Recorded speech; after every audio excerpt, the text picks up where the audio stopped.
wanted to talk about this movie that I just recently seen and coming out of the theater seeing is Good Luck, Have Fun, Don't Die. This is directed by George Verbinski. And for those who don't know who George Verbinski is, it's the man that did a film that came out called A Cure for Wellness. He also was responsible for Pirates of the Caribbean movies, the horror movie from classic from 2002 called The Ring, etc., etc. And this film is probably more a dark comedy film that he's not really necessarily known for doing. But this stars, of course, Sam Rockwell, and he's in this weird looking raincoat, with a bunch of like portable devices, as he's going to this same diner, this Norm's diner in Los Angeles, as he takes a bunch of hostages and asking a bunch of people in this same diner. He's been there over 117 times, and he's asking them to help him because he's from the future, help them save the future. The future's pretty much, ran down, raggedy, run down, and it needs help. It needs help saving because people are so distracted.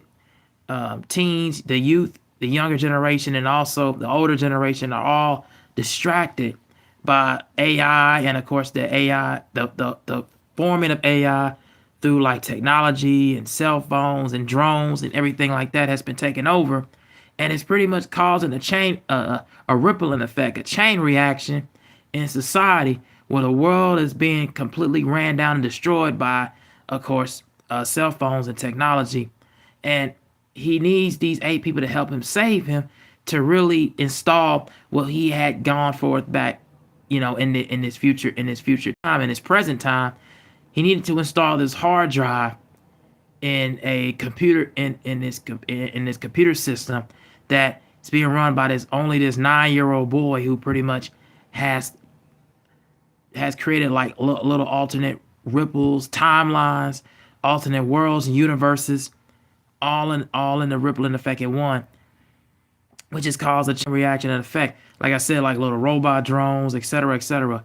This film was very, very interesting, and it talks so much, like I said, about parts of the world being destroyed by pretty much parts of the world and parts of the universes being run down by, of course, technology, and it really takes a toll. He's really looking for an answer. Sam Rockwell's character is looking for an answer, and on how that does. And I really like this film due to the standpoint that it really discusses more within these characters that he recruits, or in this case, for his one big assignment mission. And it talks about in these other people, one, Janet and Mark, who are school teachers, Susan, who was a mother, who her 16-year-old son, they haven't really been kind of talking to each other. Ingrid, she had a boyfriend at one point in time, and that didn't go right because he was pretty much distracted by this video game, like, future, dystopian like future. So it pretty much took him about. So it breaks down a lot of these characters and their moments in time where they had a part of usage of why their forms of technology is pretty much, taken apart, is really being in control. Michael Pena's character, he's an English teacher, and he's trying to teach his class about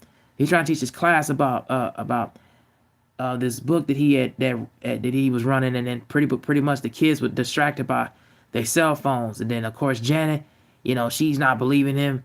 Then of course you got Juno Temple and Susan, she's trying to get through to her son. He's distracted by cell phones and technology. A lot of things have happened where the part of like usage of AI and the part of usage, because it's such an it puts in a hole and puts in the front of why we're so in danger and why we're so distracted and why we're so put down by forms of technology, but we're not able to look at the other side and look into the other effects of the world.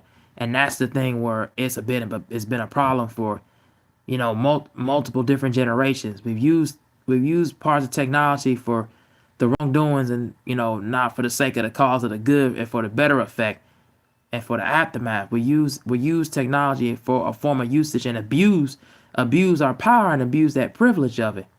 And it really tackles these heavy themes and topics around it. And yeah, I really think it's a good movie in that sense. I really like it tells it from different timelines and chapters through all of our characters. It was just great.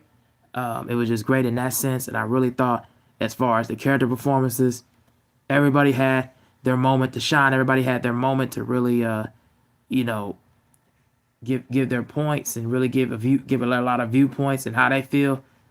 And I thought that was really great. Sam Rockwell again, he's giving you, and he seems to know so much. This man, he seems to know so much about everybody else's past, and everybody else's emotional, psychological problems and damages. He seems to know about these things, and he seems to know exactly what could happen at any given moment at every single time. By just saying, giving a prediction, or just giving a prediction, or just giving an overall scenario that was so random and so unexpected that even Janet and even Susan and even Ingrid and the rest of them couldn't even bother to fathom. Of course, Scott and the rest of them couldn't even been able to figure out. So I thought that was pretty interesting. I thought that was pretty cool to really see. And yeah, I thought this film was really, really well done and well told. And I wanted just to ask this question. Do y'all know exactly? I remember at one point in time with me, I didn't have I had one little small TV growing up, like this one little small, 20-inch TV, and I had just a regular hand type, not like these cell phones, or not like these laptops, Mac computers. I had more of just a handmade computer where I just got to type or written papers or projects on this one little small computer.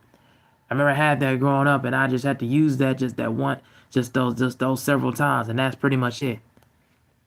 But a lot of people using iPads, Mac computers, and getting 60-some inch screen TVs. I had one little small TV that was only made for me in one room. I mean, it was crazy the times I was kind of growing up, and I didn't have no kind of just phone where you could just pretty much only use your thumb. I had to type out every letter and word. I had to type that. I had to really type every little word and letter and context, and even just a name, all at one time, only on that one time on this one flip phone. I remember having that, growing up, but that was crazy. But also, even the man from the future, Sam Rockwell's character, he's even asking the people in the Norris Daughter. He was asking them, how do y'all remember? Do y'all remember the phone books? How many of y'all remember people's phone numbers off by heart? He asking them in the diner, and none of the people could even come up with an answer. And that's the craziest thing. It's like that's those things that really is becoming a lost art. It's becoming so obsolete. People don't even remember the page out of the phone book. Don't even remember just looking up, different addresses, home addresses, of your friends, or even people that you want to hang out with. You got, and even because people using Lyft and Uber drivers and everything like that, they using all these different forms of technology, all different forms of apps to really find and track down and locate, instead of actually, going and reading the fine print. You know what I mean? And those are the things I really like about this film, is it really touches on those topics and really tackles them, and really does it in a way where it makes the folks understand, man. So I really appreciate that about this film. I do feel like the only thing that I will say that it did get kind of weird as far as the third act goes is when people did come up with these improbable themes and theories, and some of those theories and some of those improbable themes became very true, became very existential and very cinematic, and it kind of just threw the movie off just a little bit for me. But other than that, it never really took it off of its course, man. So I give this film a perfect 4 out of 4 stars, man. It's definitely worth that. Definitely my favorite movie I've seen so far, and I highly recommend it. Check it out if you get a chance to see it, and tell me what you guys think, man. Really enjoyed it, and great job to everybody in here. I hope Sam Rockwell does get another Oscar nomination for this, or even Michael Pena and Zazie Beetz for just their supporting role, because I think they did a good job as well. So yeah, other than that, that's all I got to say, guys. Thank you all for watching. Hello, Freddie the Tech Bad Baller. Appreciate you coming in. All right, man. I'm out. Peace.